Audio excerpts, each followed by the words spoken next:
PFRDA के chairman Supratim Bandyopadhyay जी ने simply से पॉडकास्ट में एनपीएस में संभावित परिवर्तनों के बारे में कुछ बातें की हुई हैं। हो सकता है उससे आपको भी फायदा हो, तो इस वीडियो के अंत तक बने रहिएगा। हम उसे पॉइंट टू पॉइंट जानेंगे कि उन्होंने क्या बातें की थी।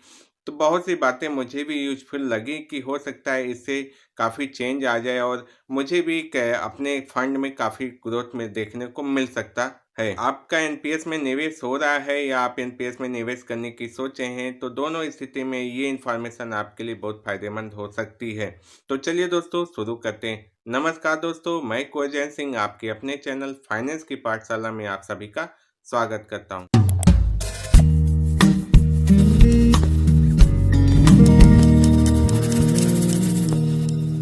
इनका कहना था कि एनपीएस को एक स्टार्टअप के तौर पे देखा जाना चाहिए, जहां पर आप रिटायरमेंट के लिए लंबे अवधि के लिए निवेश कर सकते हैं।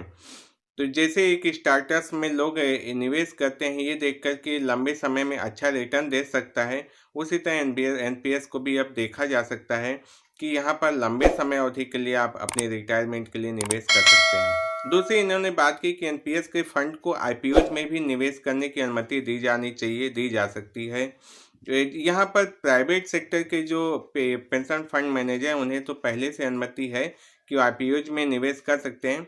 तो पब्लिक सेक्टर के भी अब जो आपके पेंशन फंड मैनेजर हैं वो भी आईपीओ में अब निवेश कर सकेंगे। तीसरी बात थी पेंशन फंड मैनेजर के बारे में कि अगर ज़्यादा पेंशन फंड मैनेजर होंगे तो एज ए कंज्यूमर जो एनपीएस सब्सक्राइबर हैं उन्हें बेनिफिट मिलेगा।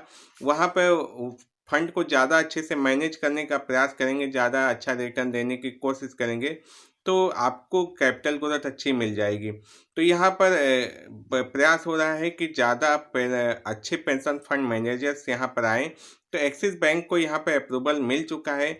बाकी कई पेंशन फंड मैनेजर के लिए जिन्होंने अप्लाई किया उनके आवेदन अभी यहाँ पर प्रोसेस में हैं। तो उन पर बात चल रही है। तो भविष्य में संभावित है कि हमें 10 से ज़्यादा पेंशन फंड मैनेजर देखने को मिले। वर्तमान में 7 पेंशन फंड मैनेजर हमारे फंड को मैनेज कर रहे हैं। चौथा कि अब एनपीएस पहले के अपेक्षा थोड़ा सा महंगा हो सकता है, क्योंकि यहाँ पर इन्होंने जो उसके मैनेजमेंट खर्चे हैं उसको बढ़ा दिए हैं। जो 0.01% थे अब इसे 0.03 से 0.09% तक किया जा रहा है। इसके पीछे तर्क है कि अगर हम ज़्यादा खर्चे करेंगे तो हमें अच्छे पेंशन फंड मैनेजर मिलेंगे और अच्छा रिटर्न भी मिलेगा। तो देखते हैं दोस्तों इसमें क्या होगा। भविष्य में हमें पता चलेगा कि ज़्यादा एक्सपेंस एसईओ खर्च करने पे हमें ज़्यादा रिटर्न मिल रहा है या नहीं। पांचवा इन्होंने बात किया है कि टियर 2 अकाउंट में आप इक्विटी में 100% तक इन्वेस्टमेंट कर सकते हैं। तो यहाँ पर पहले जो कैपिंग थी 75%, अब इसे आप कैपिंग खत्म हो जाएगी और 100% आप अपनी सुविधा के अनुसार अपने रिस्क के अनुसार 100% इन्वेस्टमेंट कर सकते हैं। तो ये एक पूरा प्योर म्यूचुअल फंड की तरह काम करेगा। प्योर म्यूचुअल फंड के जो इक्विटी स्कीम्स होती हैं उनकी तरह काम करेगा।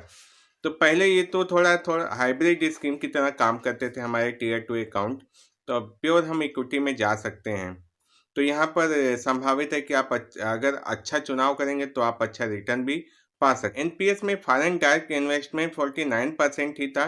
तो पीएफआरडीए पे अलाउ करने जा रहा है इस इन्वेस्टमेंट को 49 से 74% तक, जिससे ज़्यादा अच्छी फर्म इंडिया में आए एनपीएस में निवेश करें। यहाँ पर सिस्टमैटिक विड्रॉल प्लान का जो विकल्प होता है उसमें थोड़ा चेंज करने की बात हो रही है कि जब आप रिटायर होते हैं अपना 60% कॉर्पस निकालते हैं, तो ये आप चाहें तो इसे एक साथ ना निकाल के एसडब्ल्यूपी की रूप में निकालें सिस्टमैटिक विड्रॉल प्लान में। तो इससे आपका जो पेंशन कॉर्पस वो भी बढ़ जाएगा।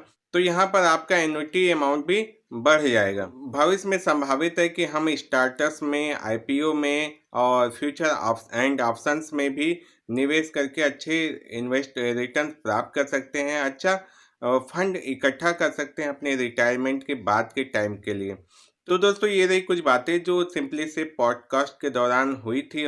तो दोस्तों ऐसी इन्फॉर्मेशन के लिए, नॉलेज के लिए, लेटेस्ट न्यूज के लिए एनपीएस से संबंधित, ओपीएस से संबंधित चैनल को सब्सक्राइब जरूर कर लीजिएगा और बेल आइकन बटन को प्रेस जरूर कर लीजिएगा। दोस्तों अगर आपके कोई कमेंट और कोई सुझाव है तो उसे भी कमेंट बॉक्स में जरूर लिखिएगा। ये इन्फॉर्मेशन, ये वीडियो आपको कैसी लिखी ये भी कमेंट बॉक्स में जरूर लिखिए। अगर ये अच्छी लगी है तो इसे शेयर जरूर कर लीजिएगा, लाइक का बटन जरूर दबा दीजिएगा।